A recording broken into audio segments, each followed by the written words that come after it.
Bom dia, meus irmãos. Sejam bem-vindos a mais uma Escola Bíblica Dominical da Igreja Batista em Ceilândia Centro. Graça e paz a toda a igreja.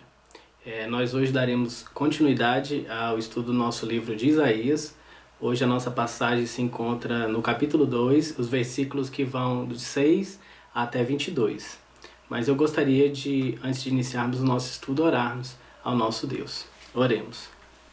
Senhor, nosso Deus, nosso Pai, nós somos gratos pelo Teu cuidado, pela Tua atenção conosco, exaltamos o Teu santo nome e neste momento, Senhor, te pedimos que Tu nos dê sabedoria, vinda do Teu Espírito Santo, Senhor, para que a Tua palavra faça moral dos nossos corações, seja aplicada a eles, Senhor, e que haja uma ação transformadora nas nossas vidas, Senhor. Esteja conosco e perdoe os nossos pecados. Em nome de Jesus é que te pedimos. Amém. Então nós começaremos e eu me proponho aqui, em primeiro lugar, fazer um paralelo entre as passagens que foram estudadas no estudo anterior, que seria Isaías, os versículos de 1 a 5, e essa passagem que nós estudaremos hoje. Nós faremos um contraste e a ideia aqui é mostrar como era a Jerusalém ideal, aquela que é mostrada nos versículos de 1 a 5, e essa Israel real, essa Jerusalém real, que nós vamos poder abordar a partir dos versículos 6. E aí os irmãos poderão ver um contraste que o profeta Isaías mostra de qual era a vontade de Deus para o seu povo e de fato qual era a realidade em que esse povo vivia. Vamos começar vendo o contraste entre os versículos 3 do capítulo 2 e o versículo 6. Versículo 3 diz o seguinte: muitos povos virão e dirão: venham, subamos ao monte do Senhor e ao templo do Deus de Jacó, para que nos ensine os seus caminhos e andemos nas suas veredas, porque de Sião sairá a lei e a palavra do Senhor de Jerusalém. Então nesse versículo 3 nós vemos que as nações são atraídas a Sião, elas estão desejosas de estar na presença do nosso Deus. Já no versículo 6, que é objetivo do nosso estudo hoje também, nós veremos o seguinte, diz assim: pois tu, Senhor, abandonaste o teu povo, a casa de Jacó, porque eles se encheram da corrupção do Oriente, são adivinhos como os filisteus e se associam com os filhos dos estrangeiros. Então, nesse versículo, nós vemos o povo de Deus, ao contrário do que vimos no versículo 3, escolhendo se amoldar, se conformar a esse mundo, deixando de seguir os caminhos do Senhor. Continuamos ainda num outro paralelo, são 5 paralelos que a gente vai poder traçar entre esses dois conjuntos de passagens, e aqui os irmãos já viram a leitura do versículo 3, e nele nós vimos também os povos buscando os benefícios espirituais, os ensinamentos do nosso Deus. E já na parte A do versículo 7, nós podemos ler o seguinte: a terra de Israel está cheia de prata e ouro, e não tem fim os seus tesouros. O povo de Deus aqui, preocupado com o acúmulo de riqueza material, com a materialidade, com ouro, com prata, com bens, ao invés de estarem buscando os benefícios espirituais que nós vemos no versículo 3. Vemos ainda o terceiro confronto de passagens de versículos e de posições do povo de Deus em relação àquela situação. No versículo 4, nós lemos o seguinte: ele julgará entre as nações e corrigirá muitos povos. Estes transformarão as suas espadas em lâminas de arados e as suas lanças em foices.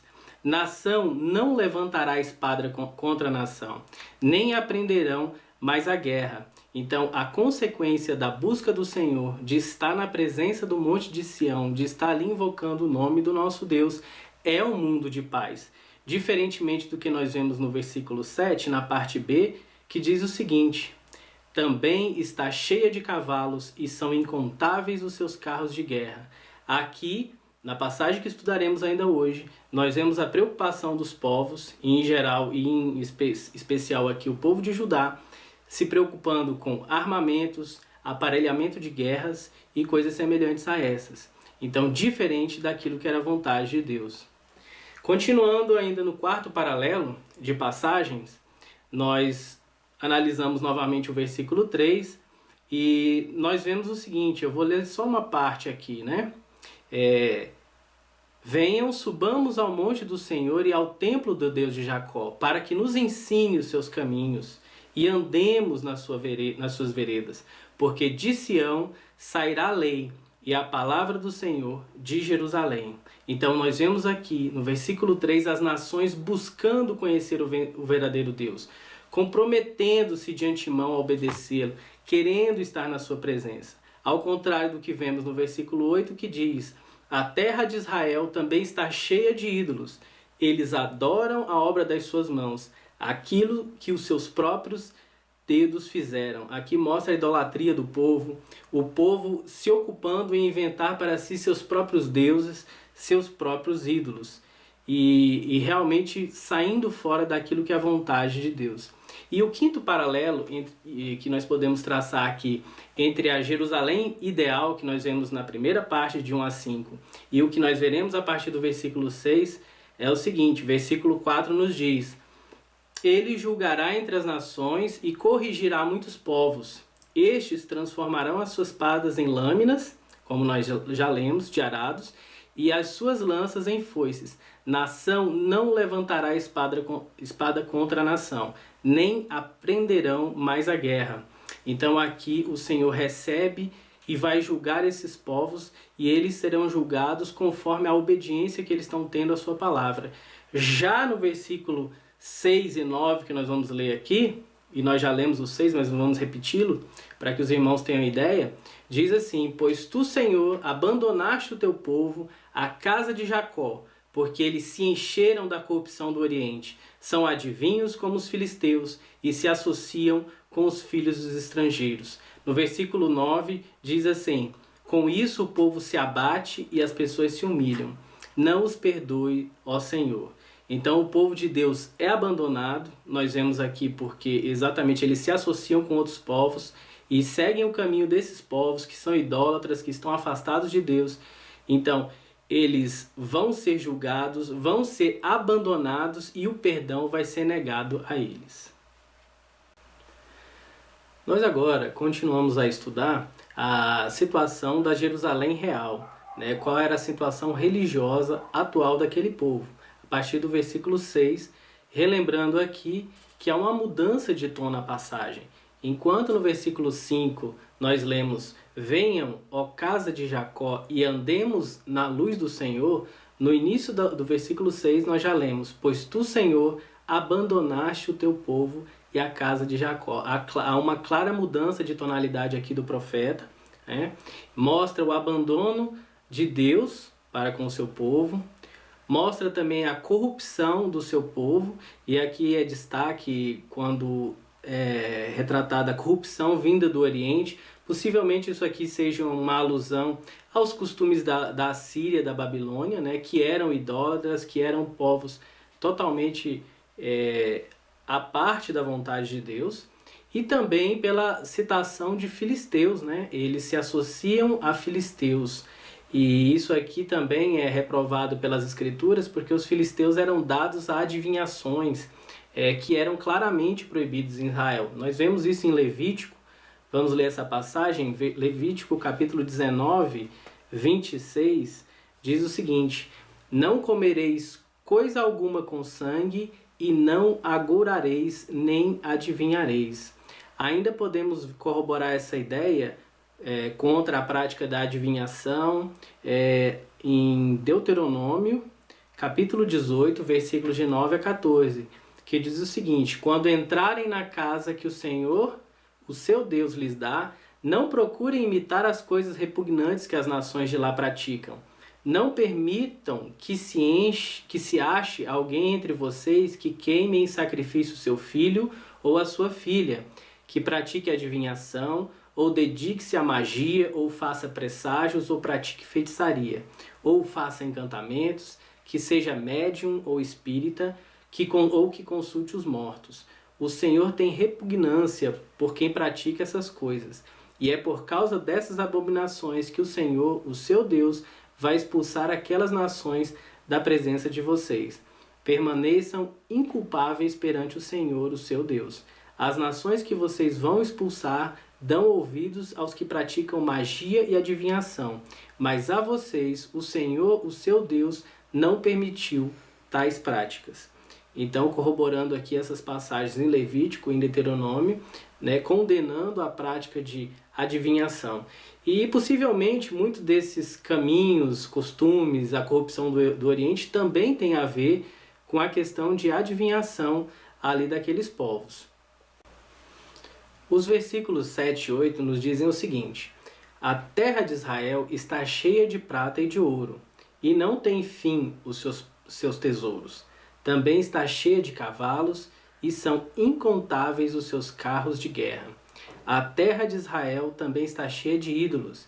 Eles adoram a obra das suas mãos, aquilo que os seus próprios dedos fizeram. A gente pode tirar 3 ideias principais dessas duas passagens, desses 2 versículos, que culminam numa terceira, que é o seguinte: 3 coisas são aqui reprovadas por Deus. Versículo 7a fala do acúmulo de riquezas.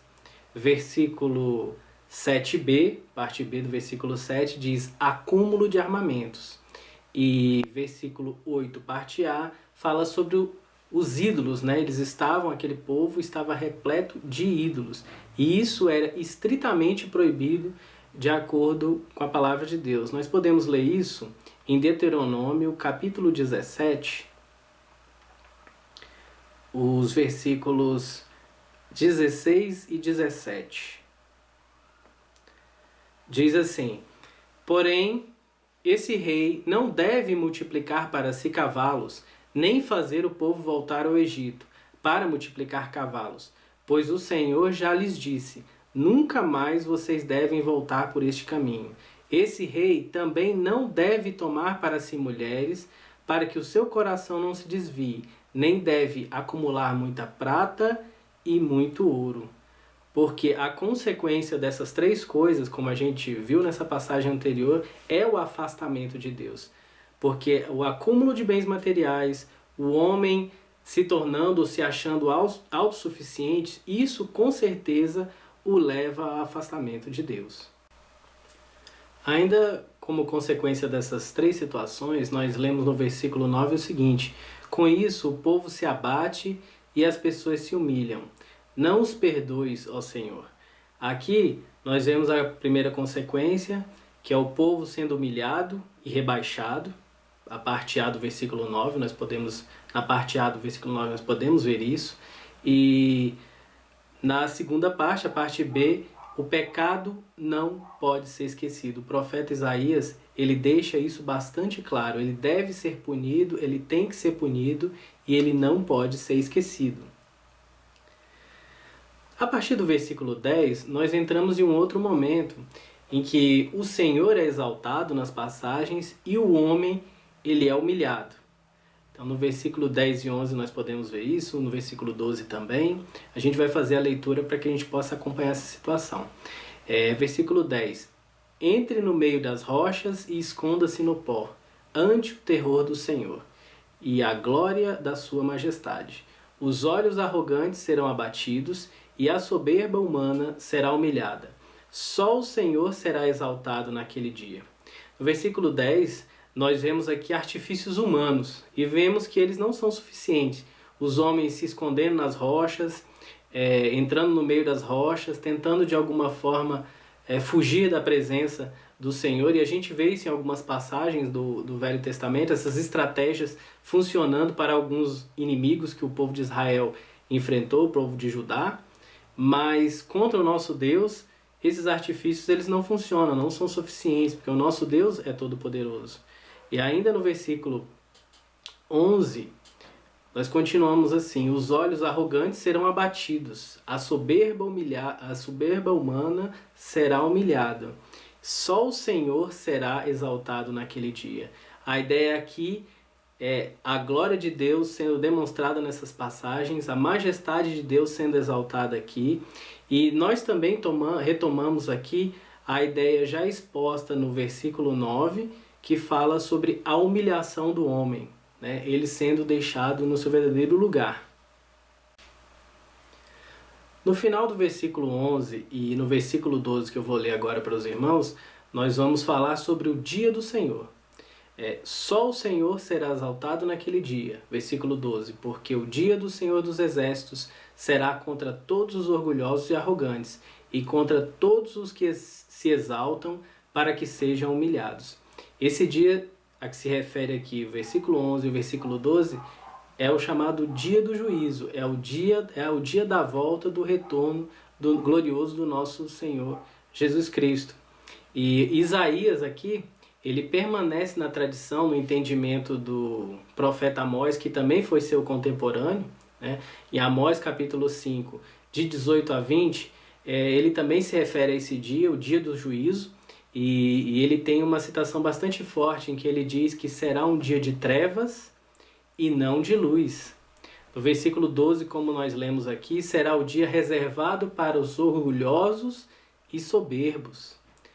Nesse dia, o nosso Deus, ele se revelará em majestade e ele derrubará e derrotará de maneira definitiva todos os seus inimigos. E ainda, uma ideia que é exposta em Amós também, capítulo 3, versículo 1 e 2, e Isaías um pouco mais na frente, na passagem que vai ali no capítulo 4, de 2 a 6, nós vemos que nesse dia de juízo, o dia do Senhor, o Senhor também salvará o remanescente fiel.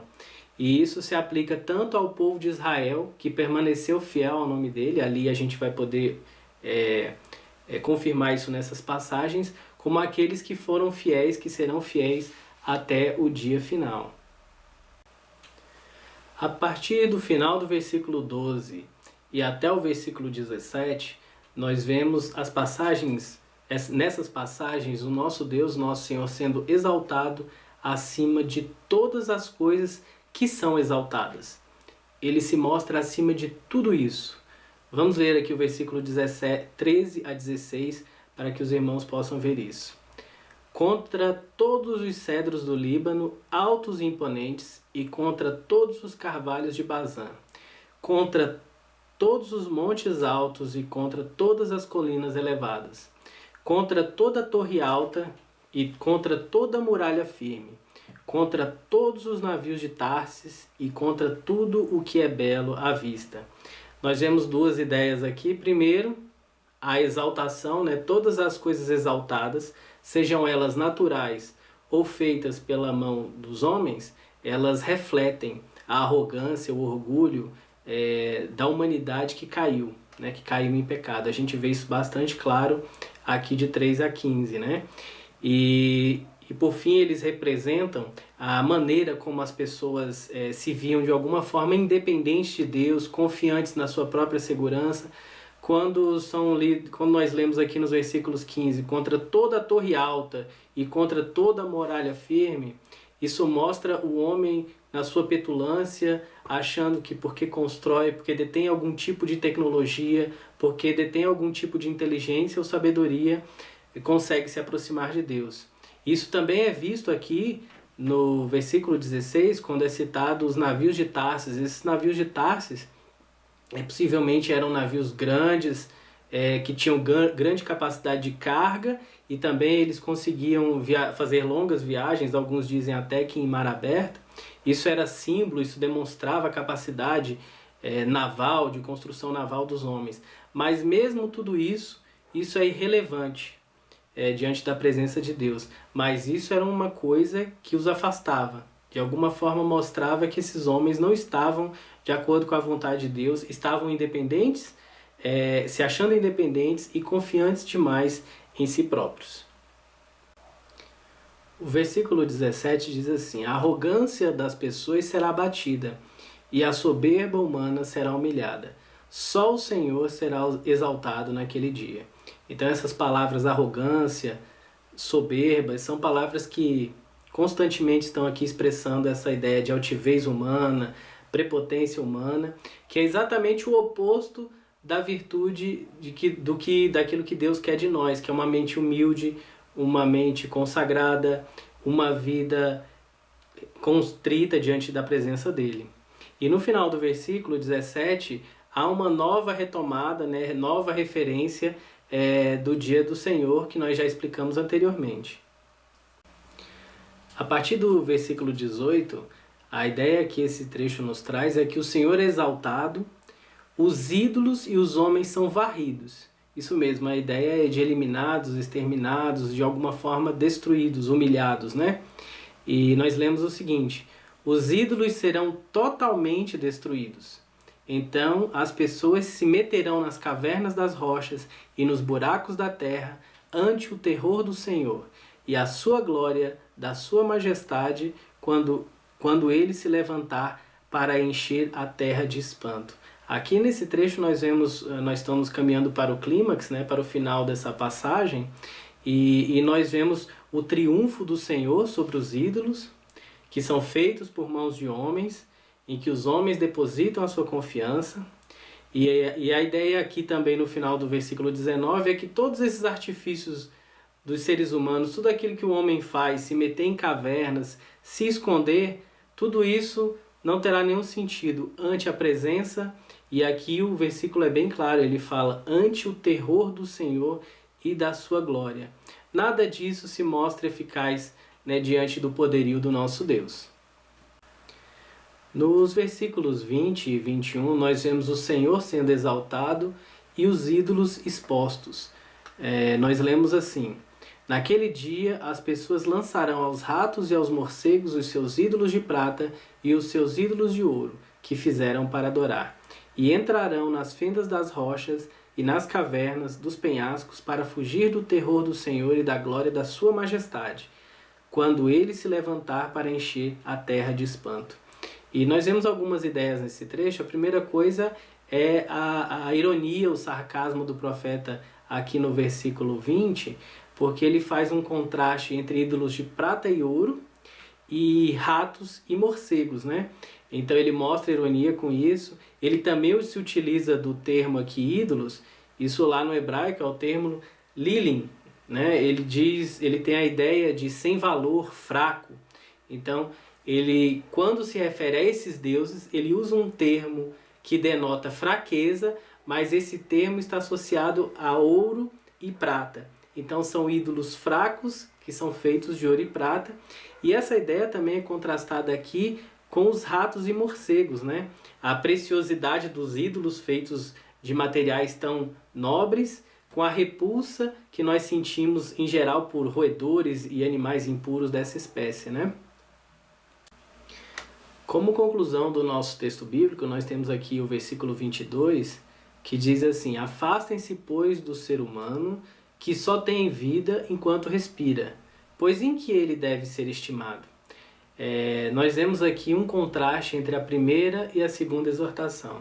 Na primeira exortação, lá que nós já lemos no versículo 5, diz: venham, ó casa de Jacó, e andemos lá na luz do Senhor. Ela está relacionada com o compromisso do Senhor, com estar na presença, no monte de Sião, buscando seus ensinamentos, buscando a sua vontade. E aqui nós temos uma segunda exortação que vai em outra direção, que exprime o seguinte: pare de confiar no homem. Ele só tem vida enquanto respira. E esse versículo e essa passagem nos levam a uma conclusão, a 3 aspectos que eu gostaria de deixar com os irmãos para encerrar o nosso estudo. O primeiro aspecto, a primeira ideia é: a idolatria, ela é um resultado e não a causa do problema, né? A exaltação do homem é que leva à idolatria. É o homem em busca da soberba, da riqueza, da autossuficiência, é a que acaba corrompendo a sua crença e levando à idolatria. Como segundo aspecto, nós temos a tentativa do homem, enquanto criatura e um ser mortal, um ser limitado, de se achar ou se exaltar acima do nosso Deus. E isso para nosso Deus é absurdo, é abominável, é desprezível e é condenável. E por último, o ser humano é efêmero, é passageiro. Como pode alguém assim, como pode um ser assim querer se chegar a ser igual a Deus, a se comparar ao nosso Deus, a querer criar deuses para si? Então Deus também se entristece com isso e condena. E o profeta Isaías, ele é bastante contundente com relação a isso, a ponto de pedir que Deus não perdoe o seu povo por essa postura absurda diante do nosso Deus. Então são essas ideias que eu gostaria de deixar com os irmãos e pedir que Deus nos abençoe, que Deus nos guarde, que Deus nos mantenha firme na sua palavra, para que estejamos como a Jerusalém ideal, que está lá de 1 a 5, e não como essa Jerusalém pervertida, corrompida pelo pecado, né? E para finalizar, eu gostaria de deixar essa bibliografia com os irmãos, para aqueles que desejarem estudar, se aprofundar um pouco mais no nosso profeta Isaías. Fiquem à vontade, né? Se deleitem com esses estudos que são maravilhosos e apontam para o nosso Salvador, apontam para Cristo. Que Deus nos abençoe.